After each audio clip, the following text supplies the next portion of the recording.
Hey, welcome back.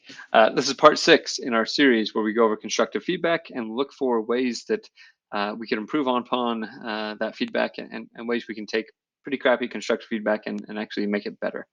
Uh, Again, if you haven't seen these episodes before, go check out our past ones. This is part 6. We have 5 more before this.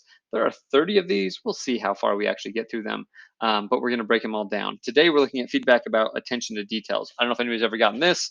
I definitely have in the past of getting feedback about how much attention I'm paying to things.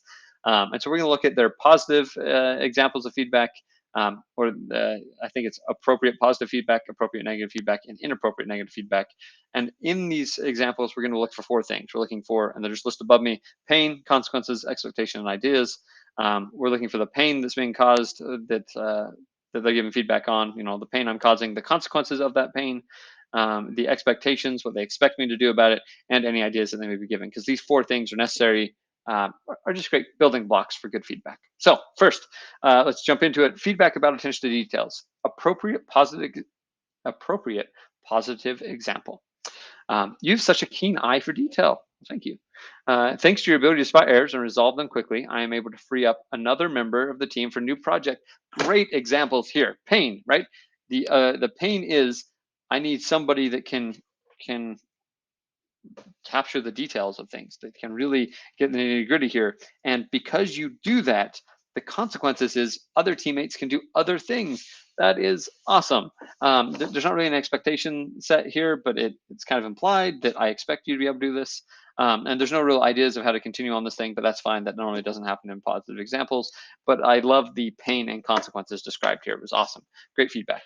All right, now let's look at a negative example. I've noticed a pattern starting to emerge with your work recently. Small errors are slipping through.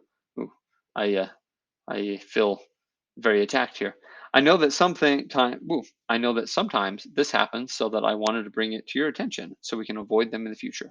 I've created a short checklist to go over before you submit your next few projects. Excellent, excellent, excellent. Great. So first, the pain is very apparent. Small errors slipping through your work. Great. That's really, really good. um, right? It also sets the expectation here where he says, so we can avoid them in the future. That's great. We don't quite have consequences, right? I mean, the small errors slipping through are definitely the pain. It doesn't quite say like what this is causing. It can be a little implied there, but that's okay. Um, this is still really good feedback. We get pain, not quite the consequences, but we have the expectations. And then I love the I've created a short checklist to go over before you submit your next project, right? That is ideas. That is excellent when it comes to feedback. That is awesome. That's what you want to do. You want to be able to provide these ideas of how they can improve, because this puts you on the same team as the person you're giving feedback to, right? Hey, we're going to do this. I'm going to help you grow. We're going to be on the same team here. It's not adversarial. It's not fighting. It's we're going to be better. Like that is a great example, a great idea. All right, let's look at the inappropriate negative example. You need to start paying more attention to your work. You can't keep submitting work that falls below standards we expect of you. Like, I mean, this isn't awesome, um, right? But at least, hey, the pain is clear. You need to start paying more attention to work. The expectation is clear. You can't keep submitting work that falls below the standards we expect of you. One thing, though, that I would caveat, I guess, with the expectations is it doesn't explain what the expectation is. It's an expectation inside of an expectation. We expect you to meet our expectations, which is that's not helpful, right? Being able to set the example or the expectation clearly of this is the quality of work we're looking for, will make that go a lot better. And again, like even if you were to say this, you need to start paying more attention to your work. You can't keep submitting work that falls below standards that we expect of you. I created a short checklist to go over before you submit your next few projects. Like even just attaching that idea makes that negative example way easier to stomach, much better.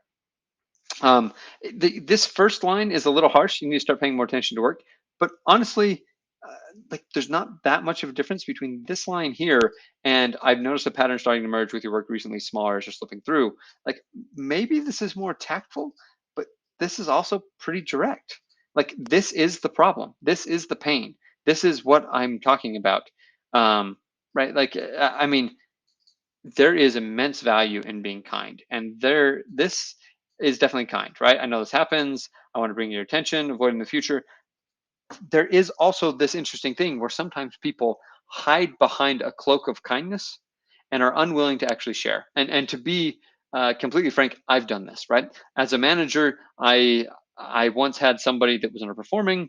We started having meetings about it, and I couldn't be frank enough with him.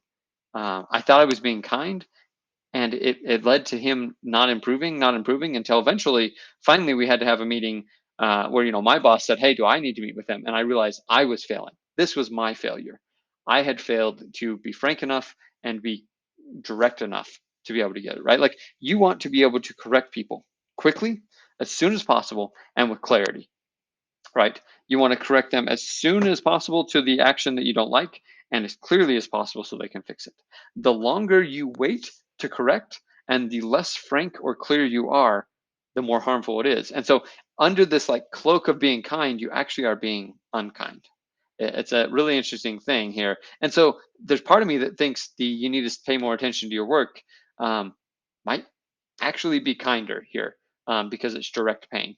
Um, we already talked about how poorly the next line is of, we expect you to meet our expectations. Give consequences, help people see the consequences of their actions, right? This error led to this thing, right? That's an indisputable thing that you can look at and understand and try and realize, oh, my actions have this consequence, and this is why I'm getting this negative feedback. And then set the expectation very clearly. And it can't just be, we expect you to meet these expectations. And then again, follow up those ideas. The short checklist to go over before you submit your work is awesome, right? Like, I just can't explain how great that is there. Um, Fantastic example of how to be able to use constructive feedback. And it actually kind of shows that you can get one of these building blocks wrong. You can get multiple building blocks of these wrong, as long as you do one of them well enough for people to be able to understand. Um, ah, great topics here. Remember the cloak of kindness, because it's one thing to look kind, is another thing to actually be kind. And make sure in your feedback you're actually being kind by helping people improve and being directed enough for them to improve.